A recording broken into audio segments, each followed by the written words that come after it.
Kuasa hukum Rizik Syihab Kapitra Ampera mengatakan Rizik Syihab akan melakukan perlawanan hukum atas penetapan statusnya sebagai tersangka dalam kasus dugaan chat mesum dengan Firza Husein, dan berikut adalah keterangan Kapitra Ampera dalam keterangan persnya malam tadi.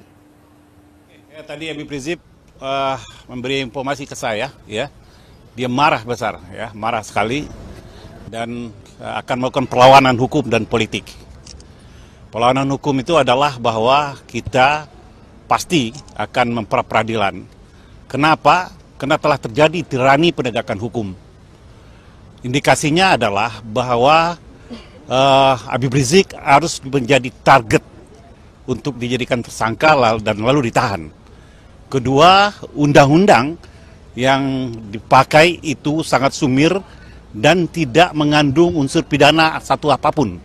Karena pasal 4 yang dikatakan dipakai untuk delik perbuatannya, dalam penjelasannya itu tidak dapat dipidana.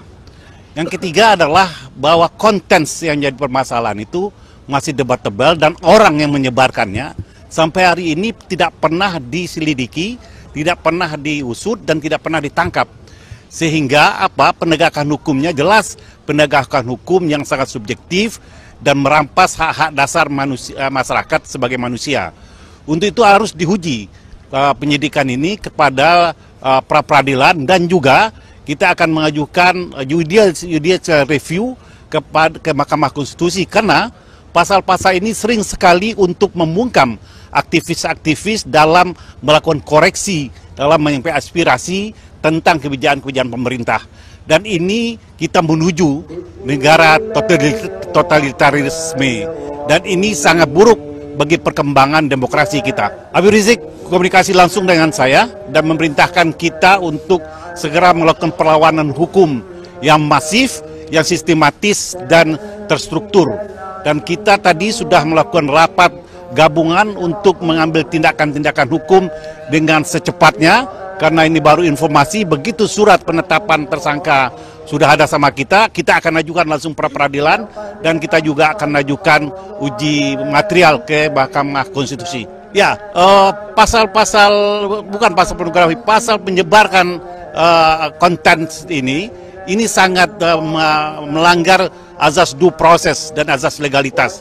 Dan ini juga penetapan sebagai tersangka tidak transparan dan melanggar Perkap Kapolri nomor 14 tahun 2012. Dan ini tirani penegakan hukum. Segera, ya, setelah Ramadan ini selesai, ya.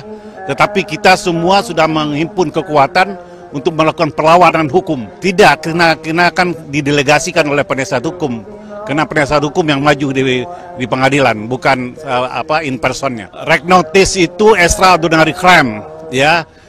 Tidak semua tindak pidana harus diajukan rek notice. Kedua, tersangkanya melarikan diri. Ini kan tersangkanya tidak melarikan diri.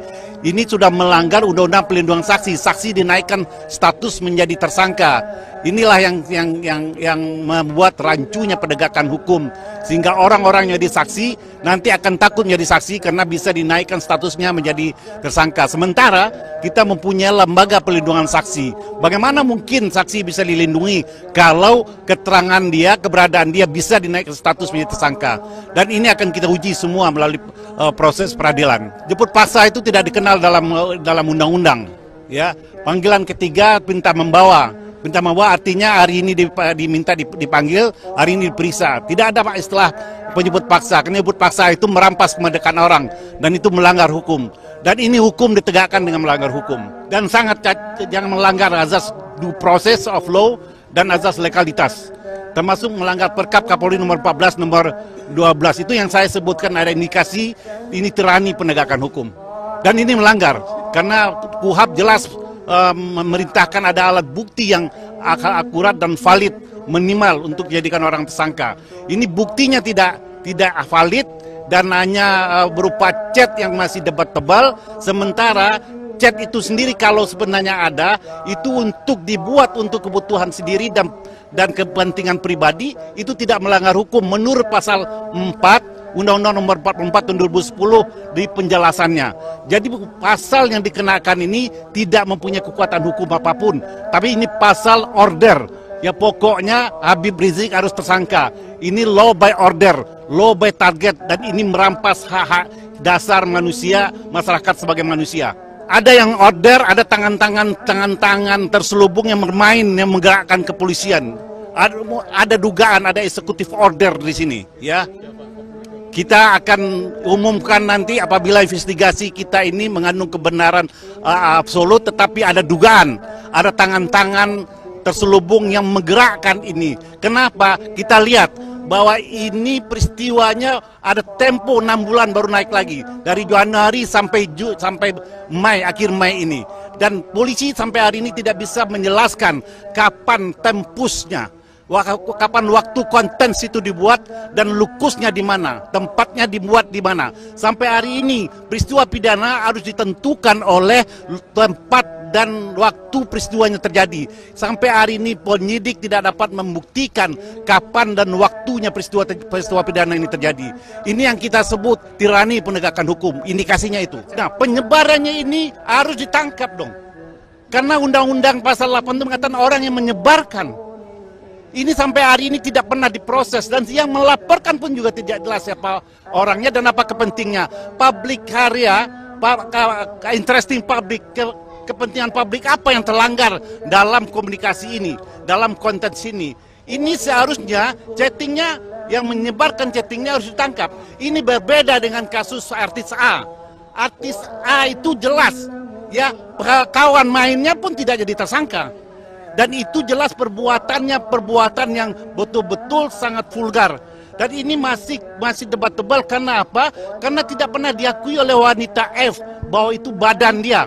Dan kita sudah punya bukti waktu pemeriksaan fisik wanita F di Polda itu sangat berbeda dengan foto yang diviralkan. Kita sudah lakukan body checking, waktu itu polisi melakukan body checking dan tim dari Firza memfotonya, dan kita bisa bandingkan, ya, bandingkan bagian perutnya yang diviralkan maupun yang asli.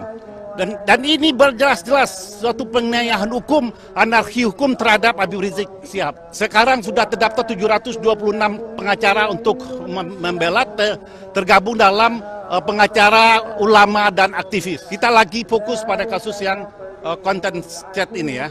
Pengacara internasional sudah siap, ada di London yang telah menunggu kita, yang pernah menjadi pengacara tentang Burma di ICC. Berapa orang dari mana? Ada 4 orang. Insya Allah itu kita tindak lanjuti habis lebaran semua. Kita sudah membuat reports, ya, kronologis report kepada International Criminal Courts, ya, dan HAM PBB. Atas apa? Dugaan atas tidak adanya kepastian hukum dan perlindungan hukum pada harkat dan martabat manusia Indonesia. Itu deliknya. Saya 2 menit yang lalu masih komunikasi. Masih komunikasi terus. Kata Habib Rizik via telepon. Chat. Kata Habib Rizik setelah Pokoknya perang hukum dimulai. Perang hukum dimulai. Sekarang lagi mengumpulkan videonya, lalu lagi memverifikasi. Hari ini sedang kita verifikasi, karena ada eskalasi yang begitu tinggi seperti ini. Besok kita akan rame-rame. 1.000 orang akan melaporkan. 1.000 orang mulai besok. Seluruh Indonesia, ya? Di Jakarta saja, di seluruh Indonesia sudah mulai.